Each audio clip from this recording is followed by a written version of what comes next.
Bien, muy bienvenidos a esta jornada que tiene que ver con el arte y los derechos humanos.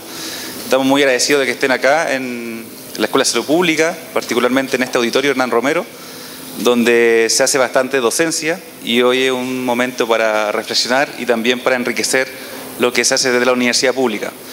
En la mañana nos toca hablar sobre arte, para lo cual contamos con la grata participación de Felipe Aguilera, que va a ser el moderador de esta sesión.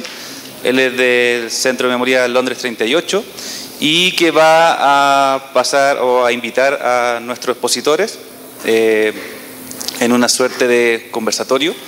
Así que le damos las gracias a Felipe por estar acá. Y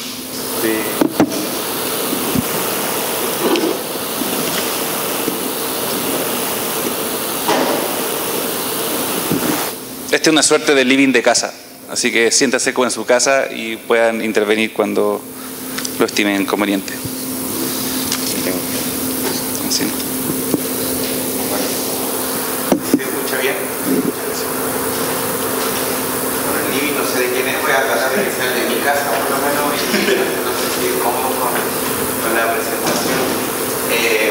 Bueno, me habían presentado, mi nombre es Felipe Aguilera, soy encargado del área de memorias de Londres 38, espacio de memoria, un ex centro de detención, tortura y exterminio de la DINA. Parece que estoy apagado ya. ¿Se escucha? ¿Aló?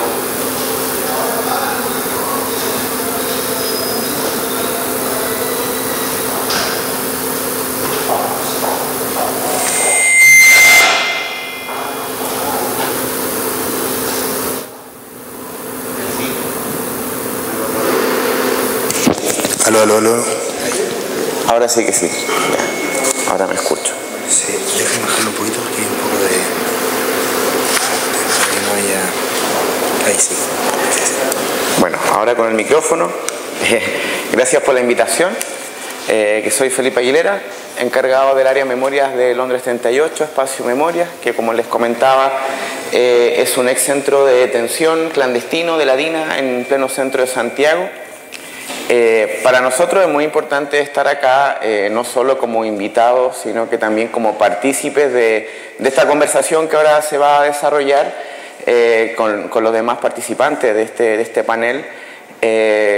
Nosotros si bien somos un espacio de memoria que funciona dentro de un sitio, tenemos actividades que van más allá del sitio. Por ejemplo, muestra itinerante, muchas de ellas ligadas con el tema del arte. Y uno de los aspectos vinculados con este panel tiene que ver con un arte que interpela a la comunidad, que interpela a la sociedad, un arte en el espacio público, un arte no privatizado, y ese es un poco el tipo de memoria que intentamos desarrollar como proyecto Londres 38, con la idea de que todos somos de algún modo portadores y portadores de algún tipo de memoria asociados, por ejemplo, a los temas que atraviesan la historia reciente del país, y por ende todos podemos ser constructores también de memoria. En ese sentido, intentamos quitar un poco este foco central en que el protagonismo para hablar de memoria, de arte y derecho humano lo tienen los artistas y las víctimas directas de las violaciones de los derechos humanos. Entonces, algo de lo cual todos podemos apropiarnos. Y bueno, después también voy a dejar ahí a disposición algún material del sitio por si lo quieren visitar. Y paso ahora a presentar a quienes van a comentar su experiencia y sus obras también. Así que primero voy a convocar a César Vallejo y Cristian Norambuena del taller de serigrafía instantánea.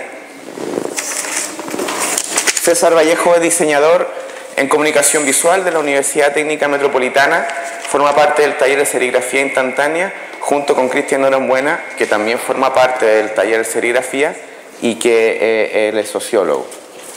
Hola. Con los chicos nos conocemos porque hemos desarrollado proyectos en conjunto en Londres 38, uno de ellos la conformación de brigada de propaganda para intervenir la marcha del 11 de septiembre en la conmemoración de los 40 años. En los alrededores de la escuela hay todavía algunos pegados desde el año pasado. Y aquí los chicos también van a contar un poco más de la continuidad, me imagino, de esa experiencia de las brigadas. Adelante. Bueno, vamos a poner de fondo un video que intenta mostrar más o menos la dinámica de cuando estampamos en las calles, en las marchas. Hola, ¿qué tal? Gracias por la invitación, primero que nada. Bueno, como comentaba acá, nuestro colectivo es un colectivo de propaganda sociopolítica que interviene en el espacio público ligado a los movimientos sociales y también realiza clases de serigrafía de modo tal de devolver este oficio popular a la gente y que tenga la capacidad autónoma de poder reproducir indefinidas veces algún diseño que tenga que ver con la agitación sociopolítica. Nos desarrollamos desde el año 2009, constituidos como colectivo el año 2012 finalmente. Somos 12 personas las que participamos, entre ellos diseñadores, sociólogos, estudiantes de periodismo, fotógrafos, estudiantes de veterinaria. La verdad es que es bien diverso el grupo. Pero además no solamente somos nosotros los que participamos en esto, sino que también, como tú bien lo decías, tratar de hacer participar a la gente y que ellos den, más que nada nosotros tratamos de canalizar lo que la gente piensa y lo que la gente quiere manifestar. De hecho, los diseños que nosotros hacemos y que estampamos en polera o que pegamos en afiches en la calle, que también es una beta bien importante del taller, corresponde a pancartas, gritos, rayados en las paredes que nosotros canalizamos gráficamente, le damos un cuerpo gráfico y finalmente termina reproducido esto en una obra visual, gráfica, estética. Así funciona el taller. Nosotros estampamos poleras por aporte voluntario en la calle, también a modo de cambiar un poco la cultura de que todo es una mercancía, y lo cual ha tenido muy buena recepción de la gente. Además hacemos pegatinas de afiches, que también es bastante importante porque eso perpetúa un poco lo que significa cuando una marcha pasa por un lugar y que no solamente la gente que va a la marcha es la que termina viendo este trabajo, sino que además la gente que después recorre las mismas calles. Por lo tanto, se trasunta en algo bien importante. Y los trabajos más importantes que nosotros hemos hecho son los trabajos de formación brigadista, que están sumados a todos los tipos de talleres que nosotros hacemos. Hacemos 3 tipos de talleres. El taller de serigrafía instantánea, que es de donde adquirimos el nombre, que hacemos serigrafía con matrices en base a papel craft. El taller de serigrafía fotograbada, que es la clásica serigrafía estampada en poleras, que es un taller textil. Y el taller de serigrafía y propaganda, que es un taller de serigrafía y propaganda gráfica. Hacemos un barrido muy extenso sobre la propaganda sociopolítica a lo largo de la historia y además hacemos mesas de discusión en torno a las temáticas. Eso es bien importante, igual porque, como lo decían antes, es la gente la que nosotros la instamos, las que le ayudamos a canalizar sus pensamientos y finalmente poder hacer una obra propagandística, panfletaria incluso, de manera bastante simple, bastante directa y con un lenguaje identitario tanto en lo textual como en lo visual, que genere una empatía con el espectador.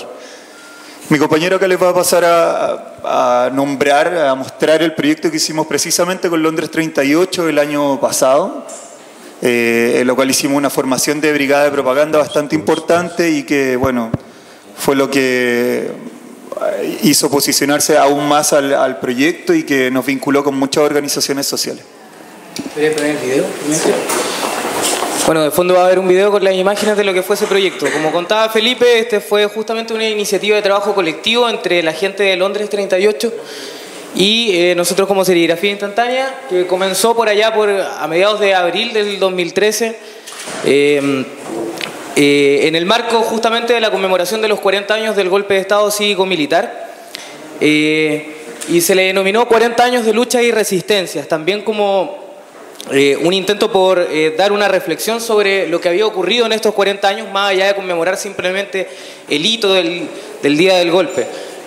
Concretamente, la brigada de propaganda consistió en un intento por instalar en los contenidos de esas reflexiones que se dieron colectivamente a través de muchas mesas de conversación y por instalar esos contenidos en las calles mediante la pegatina de afiches, y que así estas reflexiones se plasmaran gráficamente y quedaran en las calles.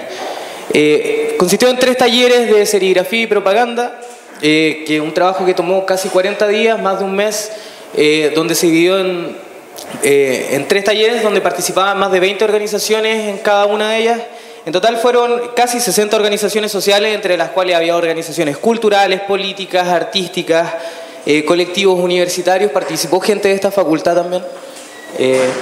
Y bueno, el objetivo, ¿por qué se vinculó este trabajo con organizaciones sociales? Principalmente por 2 motivos. Uno, por reconocer en ellos también el esfuerzo que hacen a diario como organizaciones por dar una pelea, algún tipo de resistencia a este modelo de sociedad.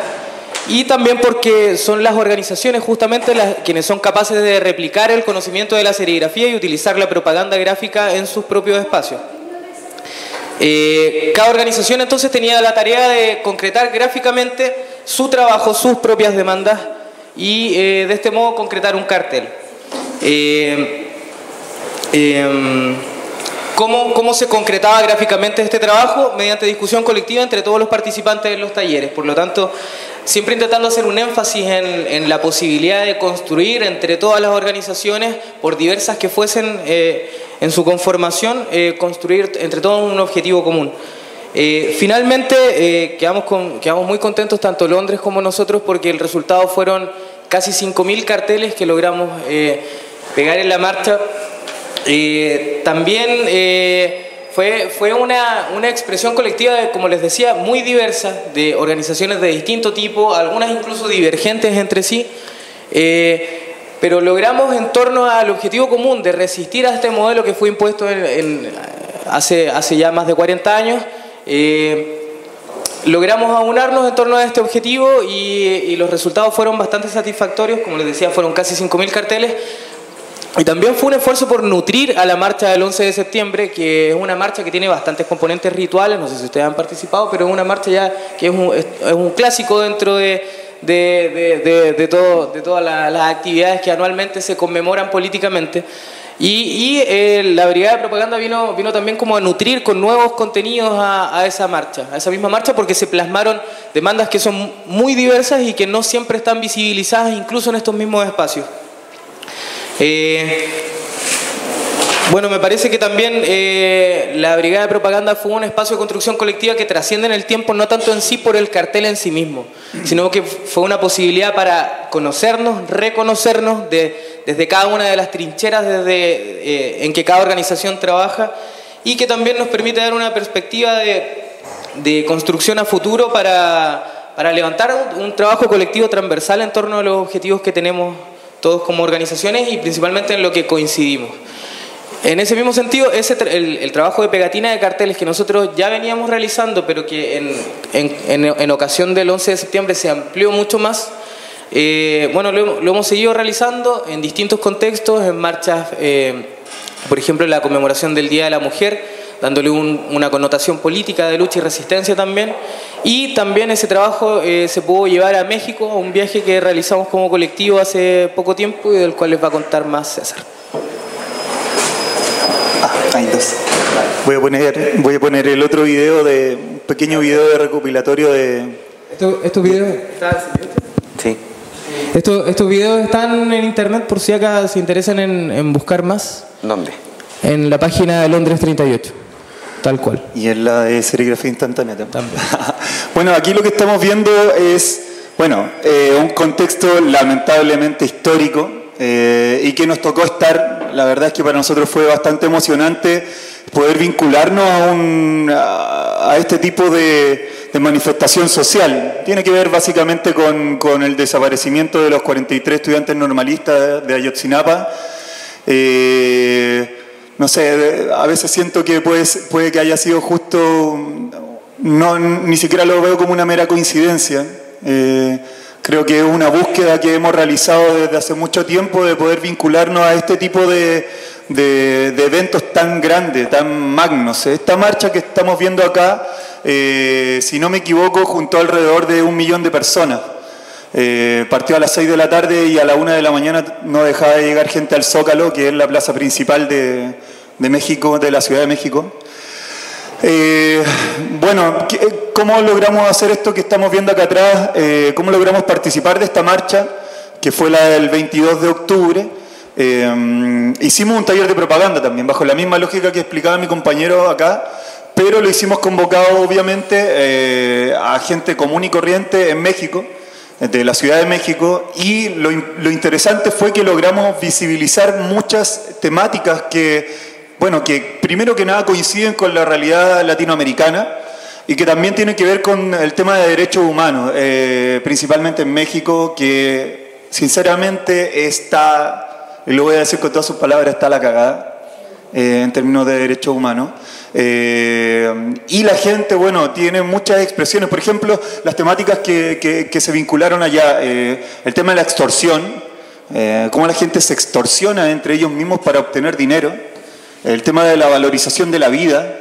Allá las muertes son pan de cada día y sale en el diario, en las portadas de los diarios como si nada. Es como si en las últimas noticias todos los días publicara el rostro reventado de una persona o alguien con un balazo en la cabeza o un profesor degollado o trabajadores quemados, etcétera, y como que ya a nadie le importa. Y bueno, la juventud está tratando de levantarse, la verdad es que hay un alzamiento popular importante. Y nosotros, bueno, fuimos a tratar de aportar con nuestro pequeño grano de arena. La verdad es que, bueno, dentro de lo que es México, que son 200 millones de habitantes, la verdad es que no es nada. Pero sí nos vinculamos a otro tipo de organizaciones y pudimos ver que sí hay mucha más gente tratando de participar por esto. Para nosotros fue un proyecto súper importante porque vino a replicar todo lo que estábamos haciendo acá y sentir que era absolutamente replicable allá. Era aplicable, replicable y expandible. Es decir, hoy el video dejó de correr, pero les voy a aprovechar de mostrar unas fotos también que muestran el trabajo de la formación de la brigada, donde también se planteó, como les decía adelante, el tema de la discusión, que fue muy importante, y no solamente el tema que vemos habitualmente con respecto a la vida. Allá también hay mucha violación de los derechos de los pueblos originarios, allá hay muchas tribus también. Lo cual todavía implica que hay muchos pueblos precolombinos que están en resistencia a lo que significa el Estado, la imposición del Estado mexicano, cosa que acá difícilmente ocurre. Y ellos lo controlan así básicamente porque, uno, porque tienen tierras, segundo, porque tienen agua, y bajo esa lógica ellos saben que no dependen del Estado para poder subsistir. Es bien interesante lo que se da en México, hay una diversidad étnica bastante importante y por lo tanto también además hay realidades socioeconómicas bien distintas. Sin embargo, y como lo dije al principio, hay un hilo conductor que tiene que ver con la realidad latinoamericana y que, bueno, a nosotros nos permitió poder desarrollar este trabajo que fue bastante interesante, bastante importante y que a más de 30 personas lograron aprender serigrafía. Fue un taller de 5 días y en los cuales, tal como estamos viendo acá atrás, lo hicimos diseñar a mano. Y diseñaron en torno a todas las temáticas y todas esas temáticas nosotros las encauzamos y las metimos dentro de la marcha por los 43 estudiantes que incluso es más amplia que la desaparición de los 43 estudiantes. La desaparición de los 43 estudiantes, aunque ha sido bastante rimbombante, no es el meollo del asunto. México tiene demasiadas problemáticas sociales, principalmente ligadas al narcotráfico, al tema fronterizo con Estados Unidos y también con Centroamérica, y las metimos todas igual, y la gente igual aplaudió porque consideraba que, por supuesto, que esto es mucho más profundo que la desaparición de 43 estudiantes. Siento que ya van más de 200.000 personas desaparecidas en los últimos 10 años. Así que ese es nuestro proyecto, así como estamos vinculados al tema de derechos humanos. Así como hemos estado vinculados a diversas temáticas acá en Chile, como decía mi compañero, del tipo de organización a las cuales nosotros nos ligamos, que son organizaciones ligadas a los clubes deportivos, que son organizaciones barriales, de teatro callejero, de carnaval callejero, de educación, de contraeducación, educación popular, etcétera. Así que, bueno, eso. No sé si quiere acotar algo más. Eso sí, me parece que respecto a la temática de trasfondo y a la pregunta que se plantea en torno a este encuentro, me parece que al menos el trabajo político que intentamos hacer nosotros como colectivo, no sé si necesariamente puede reducirse al marco de lo que son los derechos humanos en sí mismos. Los derechos humanos ya de por sí son una estructura que en cierto modo limita en tanto las demandas que se tienen como especie, si se quiere decir de ese modo. Nosotros como colectivo político gráfico de propaganda abordamos un sinfín de temáticas que no necesariamente se ubican dentro de este marco. Por ejemplo, suscribir las demandas de las organizaciones que están abogando por abolir el patriarcado. No sé si una demanda como esa se logra enmarcar dentro de los derechos humanos. Me parece, al menos a mí, que no, pero aún así recogemos también las buenas intenciones que se albergan bajo este paraguas que es bastante amplio de los derechos humanos. No sé si tienen alguna pregunta, algún tipo. Bueno, cuando vimos acá en la intervención de los 40 años, la reacción de la gente fue bien positiva, sorprendente. Lamentablemente esa marcha sigue terminando en el cementerio y quizás no al revés, desde el lugar de muerte hacia la Alameda, que es el lugar de la movilización. Pero en México, ¿cuál fue la reacción de la gente? ¿Hay otros colectivos similares? ¿Fue algo novedoso? ¿Le hizo sentido? Quizás no fue tan novedoso. Sinceramente, nos encontramos con harta gente que hacía lo mismo, pero de distintas perspectivas y con otras técnicas de reproducción. Lo que sí le llamó la atención, por supuesto, era la diversidad de temáticas. Creo que por ahí sí fue algo novedoso porque tratamos de ampliar no solamente lo que es el espectro político duro, como por ejemplo, no sé, decir fue el Estado narcotraficante, etcétera, como son los clásicos panfletos contra el Estado y el gobierno, sino que además abarcamos diversas temáticas que apuntaban hacia ser responsables a la gente también, de cómo la gente perpetúa el modelo también, cómo no se despega de esto, cómo no toma otros estilos de vida, y cómo va permitiendo, además reeligiendo o eligiendo a los mismos partidos políticos, a los mismos representantes, y lo que ayuda a perpetuar este modelo. Creo que por ahí el tema del silencio también salía ahí. Claro, sí, el tema del silencio, el tema de los medios de comunicación, la verdad, bueno, el tema de la convivencia entre las personas. Entonces por eso quizás por ahí sí fue novedoso, y nosotros también estampamos allá en la calle. Eso también fue otro trabajo que hicimos y por lo tanto eso también llamó la atención. Nos costó bastante estampar allá porque la policía me extraña, pero sentir, como te decía, que las temáticas son transversales prácticamente. Hay un tema, no sé, de la recuperación de las tierras, de la recuperación del poder popular, de la instalación de la mujer a la par con el hombre, de los derechos humanos, por supuesto, de los derechos de los trabajadores, de los derechos estudiantiles, etcétera. Entonces, como que sí, por ahí sí se convierte y tiende a englobar todas las temáticas, y por ahí sí me parece que se torna algo novedoso, porque allá la serigrafía no es novedad. La serigrafía, de hecho, es muy barata ya, pero la gente así nos miraba y, bueno, si estábamos haciendo serigrafía era como algo muy obvio, muy común. Pero cuando veía los diseños sí se vinculaba a lo que estábamos haciendo y eso fue bastante importante. Es importante poder vincular no solo la acción, sino también con el contenido. Y, bueno, después del coffee que va a haber, del break, va a haber una ronda de preguntas y comentarios como para profundizar un poco más, ¿ya? Y ahora, bueno, que vamos a presentar a Montserrat Rojas Corradi. Ella realizó sus estudios de artes visuales en la Universidad de Chile, donde igualmente obtuvo un máster en estudios latinoamericanos. Cuenta además con un posgrado de comunicación audiovisual y fotoperiodismo, esto en Alemania, y se ha desempeñado como curadora de fotografía en el Centro Cultural Estación Mapocho y actualmente cumple la misma función en la sala de fotografía del Museo de Arte Contemporáneo de Santiago.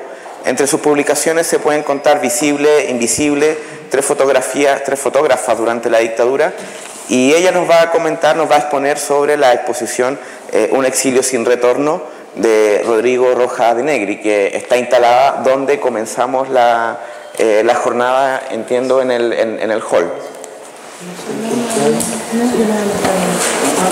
Bueno, hola. Buenos días.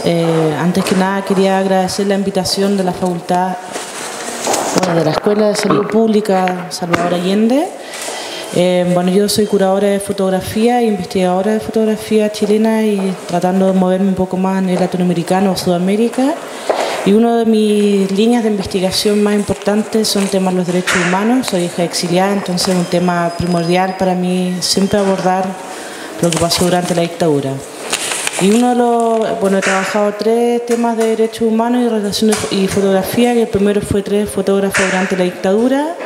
Después trabajé con Claudio Pérez, que es un fotógrafo que trabaja con las madres de los detenidos desaparecidos, y su tema, en el periodo de la transición, tiene que ver con cómo se han ido representando las memorias en la fotografía en estos últimos 20 años. Y quizá el proyecto que me ha resultado más importante y significativo fue trabajar con Rodrigo Rojas de Neyri, a quien yo conocí y quizás muchos conocieron el día en que la radio cooperativa anuncia que se queman a 2... No se pasa que se escucha, Tengo que repetir todo, ¿no? ¿Se escucha todo? ¿No se escucha nada? Sí, se escucha, pero está más cerca, ¿no? no tan fuerte.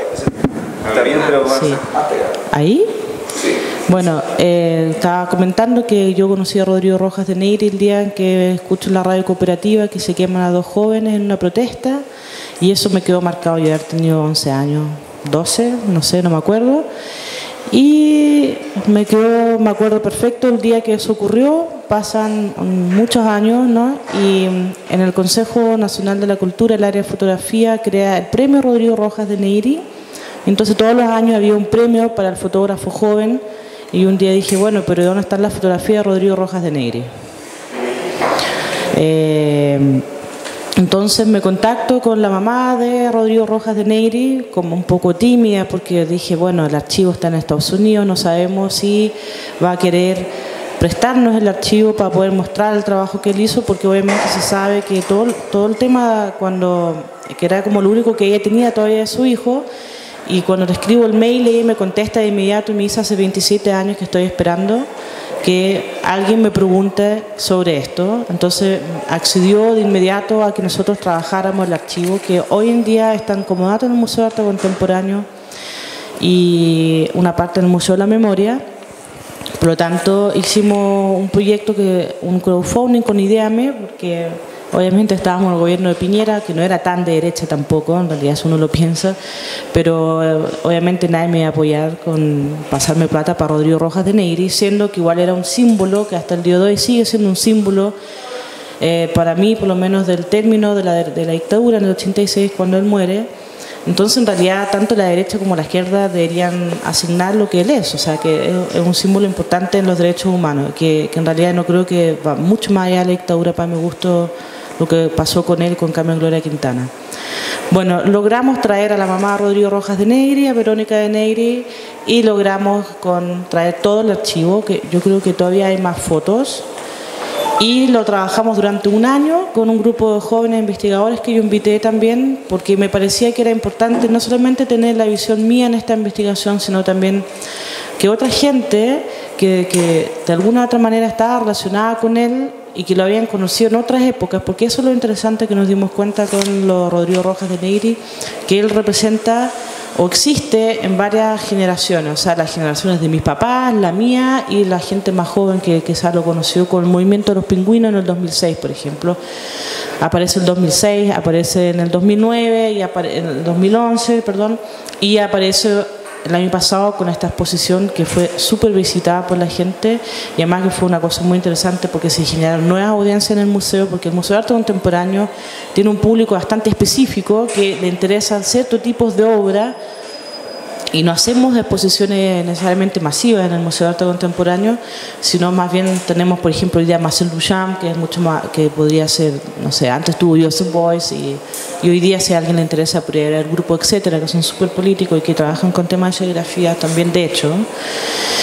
Entonces fue como una apuesta también de decir, bueno, ¿por qué Rodrigo Rojas de Neyri en el Museo de Arte Contemporáneo? Bueno, a mí me interesaba elevar a Rodrigo Rojas de Neyri como un fotógrafo y sacarlo un poco del circuito de la memoria para elevarlo a esto como el fotógrafo contemporáneo. ¿Y por qué un fotógrafo contemporáneo? Porque sus fotografías nunca habían circulado durante la dictadura ni en los primeros periodos de la transición. Yo hablo de la post-transición. Entonces, para mí la post-transición empieza con el movimiento estudiantil del 2011, donde tenemos un gobierno de derecha, entre comillas, porque para mí tampoco vamos a decir que Piñera era ultraderecha, o sea, era como, no sé, no hemos notado grandes cambios, ¿no? Lo que sí se notó durante el gobierno de Piñera es que se elevaron muchos movimientos sociales y políticos, y dentro de estos entonces también está Rodrigo.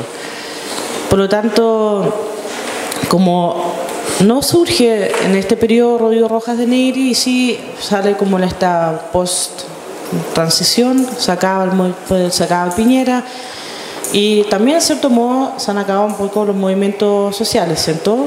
Llevamos poco tiempo con el gobierno actual, pero han ido desapareciendo. Como si tuviéramos un poco de miedo a enfrentarnos a nuestro propio discurso. Pero bueno, eso sería como otro tema. En todo caso, la figura de Rodrigo Rojas de Neyri, con el archivo, bueno, él se murió a los 19 años, entonces era una apuesta bastante grande porque nosotros no sabíamos qué tipo de fotografías tenía alguien que tenía 19 años. Si yo pienso hoy en un fotógrafo de 19 años, quizás tenga una cámara digital y pueda tener 5.000 imágenes, pero no necesariamente buenas o interesantes, con un relato o una narrativa que dé alguna idea de lo que él que quiere como artista. Resulta que Rodrigo Rojas de Neyri era bastante curioso y bastante obsesivo, entonces tenía siempre dos cámaras, una en blanco y negro y una en color, y él trabajaba diapositiva, medio formato, o sea, básicamente todos los formatos que existían en la fotografía del periodo que existen hasta el día de hoy, y fotografió absolutamente todo. O sea, tenemos un archivo de 1.500, 1.600 imágenes que estamos esperando ahora poder trabajar ese archivo para que quede abierta a la comunidad, para que otros investigadores puedan seguir investigando lo que él hacía como fotógrafo, o simplemente gente pueda conocer su obra como artista, pero estamos esperando el Fondá, entonces no sabemos si el jurado nos va a aceptar o no, no depende de nosotros, pero si no, en todo caso, igual nos interesa que ese archivo quede en conocimiento de la comunidad pública. Y bueno, al final decidimos que yo no traje imágenes de Rodrigo Rojas de Neyri porque tenemos la exposición acá en la entrada, y también comentarles que cuando me llegó el correo de Rodrigo para ver si podíamos traer la exposición de Rodrigo Rojas de Neyri, yo dije, bueno, por supuesto que sí, porque Rodrigo Rojas de Neyri hizo como una práctica en la Facultad de Medicina, y bueno, yo personalmente me pareció que era como lo más lógico mostrar parte de su obra acá y también acceder a otra audiencia que quizás no iba a llegar al Museo de Arte Contemporáneo con otro tipo de gente, y para relacionar también cómo lo que pasaba con estas imágenes en otro espacio público que no fuese una cosa tan elitista, entre comillas, como es el museo, ¿no? Y la exposición, bueno, como yo soy curadora de arte como de fotografía contemporánea, entonces siempre estoy pensando en los desplazamientos de la imagen, entonces si trabajo con video, si solamente trabajo con sonido, y en este caso queríamos mezclar un poco el trabajo de Rodrigo Rojas de Neyri en algo como más contemporáneo, o sea, como él como fotógrafo desplazaba la problemática de la imagen y lo que pasaba dentro de la imagen y la estética, y también proponer algo más histórico y patrimonial, porque también está dentro del patrimonio tangible y de la memoria más reciente de nuestro país. Por lo tanto, lo que se ve en la exposición es un poco el viaje que él hace antes de morir. Por eso se llama Un exilio sin retorno, porque él, siendo hijo exiliado y siendo hijo también de una madre que fue torturada y que estuvo presa en Tres Álamos, hace un viaje, yo creo un poco lo que quería hacer o lo que hizo el Che Guevara, me podría imaginar. Estas son puras hipótesis, porque en realidad nadie conoció a fondo a Rodrigo Rojas de Neyri más que la familia. Entonces, como él estuvo 2 meses solamente en Chile, todo lo que yo puedo comentar son hipótesis que nosotros podríamos aportar un poco en la historia, porque en estos 2 meses hay que pensar que tampoco no sabemos con exactitud las fechas de la fotografía y cosas así. Por ejemplo, hay una foto de la población Los Nogales que yo supongo que fueron las últimas fotos que él sacó, y después me entra la duda, ¿será posible? Porque si lo quemaron al día siguiente, ¿en qué momento reveló esa foto y quién las tenía? Pero podríamos suponer que eran 2 días antes, por ejemplo, porque además hay una foto de Carmen Gloria Quintana, entonces sí se ubicaban por lo menos, por ejemplo, ese tipo de cosas históricas que uno hace relaciones. Pero lo que sí sabemos es que en el periodo de la dictadura los fotógrafos revelaban las fotos de inmediato y que muchos fotógrafos trabajaban en blanco y negro en los rollos por temas de seguridad también. O sea, era más seguro que ellos mismos podían revelar la foto en blanco y negro que mandaran a revelar la fotografía en color. Por eso también la fotografía de la dictadura es en blanco y negro y no como dicen quizás algún, esta es mi opinión personal en mis investigaciones, quizás no es tan romántico y nostálgico como lo hemos pensado, sino que tiene que ver con una cuestión más bien económica y de seguridad y de rapidez también del periodo. Entonces, pensando en estas tres posibilidades, es posible que Rodrigo Rojas de Negri, el día que sacó la foto en la población de Los Nogales, el 1 de julio o el 4, no me acuerdo, no estoy, él mismo haya revelado ese día en la revista Análisis la foto y hayan quedado en alguna parte. Eso yo creo que es casi seguro. Entonces acá tenemos la exposición, sus últimas fotos, y tenemos las primeras fotos que él saca también cuando él era un niño, como del 6 o 7 años, y tenemos un historial casi seguro de lo que nos cuenta Verónica hasta que él parte a Chile. Y su viaje comienza cuando llega a Perú, y de Perú hasta ahí toda fotografía a color, y en Estados Unidos sacan fotografía en blanco y negro también, pero también hace fotografía a color. Llega a Perú, fotografía en blanco y negro, y viene en bus hasta Santiago, pasando por Arica, y cuando llega a Santiago su imagen fotográfica cambia.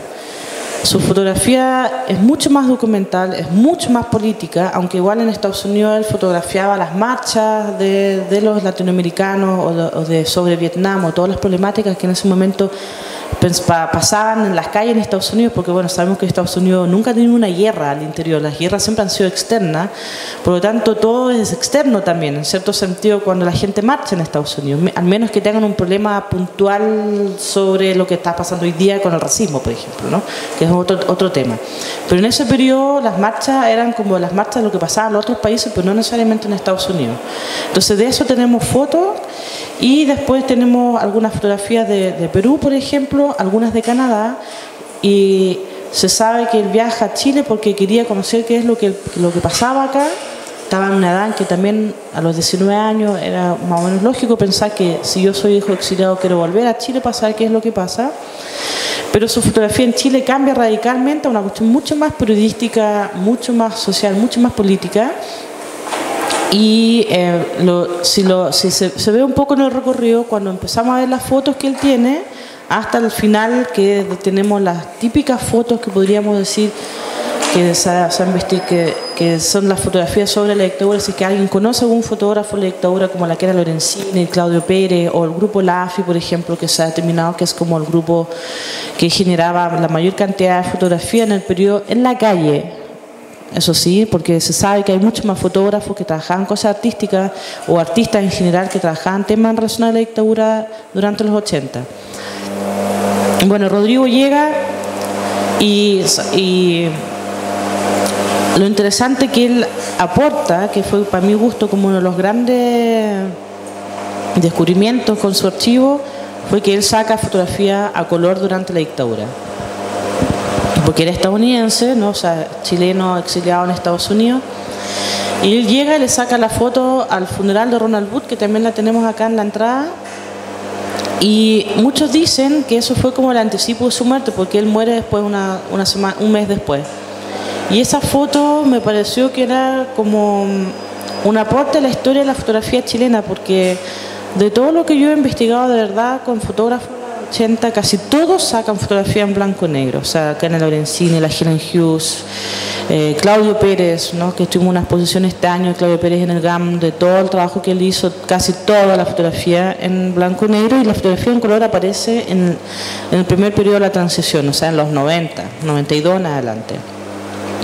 Así que Rodrigo, en ese sentido, hace un gran aporte de lo que es la historia de la fotografía chilena, y aporta también también lo interesante es ver cómo él hace este recorrido con la fotografía, que pasa a una cosa mucho más contemporánea, hace una cosa mucho más documental y política. Y también creo que en general la exposición que tenía un recorrido más bien histórico, porque tampoco no queríamos o sea, queríamos hacer un aporte de cómo él miró su propio viaje, donde incluso encontramos fotos de cuando él viajó en el avión, por ejemplo, porque eran bastante abstractas. Y descubrimos que aparte del viaje que a él le interesaba mucho todo lo que era la familia, que para mi gusto es muy político también, como la familia en su cotidianidad existe también durante la dictadura, todo lo que muchas veces yo siento que no hemos podido ver durante la dictadura porque no se han hablado de esos temas. Bueno, hoy en día el Museo de la Memoria habla del exilio, pero se han demorado 20 años en hablar sobre el exilio, o nos ha costado hablar de cómo era nuestra vida cotidiana durante la dictadura, y siento que Rodrigo Rojas de Neyri en sus fotos lo tenía. Entonces él mostraba a sus primos, sus actividades en la casa, sus fotos en el exilio y sus fotos acá también. Entonces hay muchas fotos de su hermano, de la mamá, como cosas cotidianas, ¿no? Entonces, como él siempre andaba con la cámara, lograba sacar todos estos momentos que tenía lo cotidiano, que creo que a mi gusto, que hace falta en el relato, por lo menos desde la fotografía. Hay mucha historia de la fotografía en la dictadura que habla sobre la calle, sobre la resistencia, sobre lo clandestino, y cuando uno le pregunta a los fotógrafos, muchos estuvieron presos, entonces hay mucha nostalgia y melancolía en el periodo, pero pocas veces hemos descubierto estos momentos más íntimos, por ejemplo, de lo que nos pasaba a nosotros durante el periodo de la dictadura, y eso no tenía Rodrigo Rojas de Neyri. Bueno, murió abruptamente, y el archivo que tenemos ahora tenemos que seguir descubriendo y ver de qué manera aportamos con la historia de la memoria y los derechos humanos con su trabajo, pero lo más importante era decir que él, aparte de ser una víctima de la dictadura, era un gran fotógrafo, y yo creo que si no hubiera sido el gran fotógrafo, quizás tampoco no hubiera sido lo más importante, porque era importante contar la historia de él, y la historia que él tiene la cuenta a través de su fotografía. Bueno, agradecemos a Montserrat la exposición. Yo tenía que decir algo. Tenía que decir algo. ¿Tenías que decir algo? Sí, que van a venir a cantar, y va a haber un saludo a la Carmen Gloria Quintana, y puede ser que Verónica de Neyri, que vive en Washington, esté viendo, porque como está en streaming.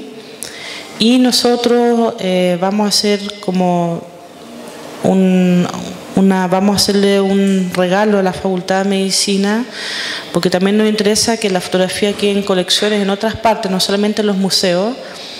Vamos a dar 2 fotos en colección de las que él sacó acá en una protesta de la Facultad de Medicina del 86.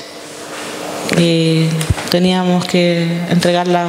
Bueno, las fotos no están físicamente porque hay que trabajarla digitalmente y todo, hacer todo un trabajo postproducción, pero nos pareció importante que esas imágenes existen acá porque, bueno, el aporte a la historia de la facultad. También sabemos que en la Universidad de Chile hubo muchos desaparecidos y, bueno, exiliados y un montón de cosas, y sabemos lo que pasó con la Universidad de Chile también con Pinochet.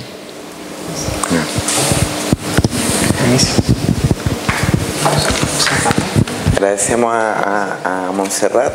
Creo que algo importante lo que plantea al final Rodrigo Rojas, más que el chico que aparece quemado, el fotógrafo, recordar a las personas más allá del hecho represivo por el cual la historia, entre comillas, oficial de los derechos humanos y la memoria los sitúa, sino que también por sus opciones de sus sensibilidades políticas, sus sensibilidades sociales.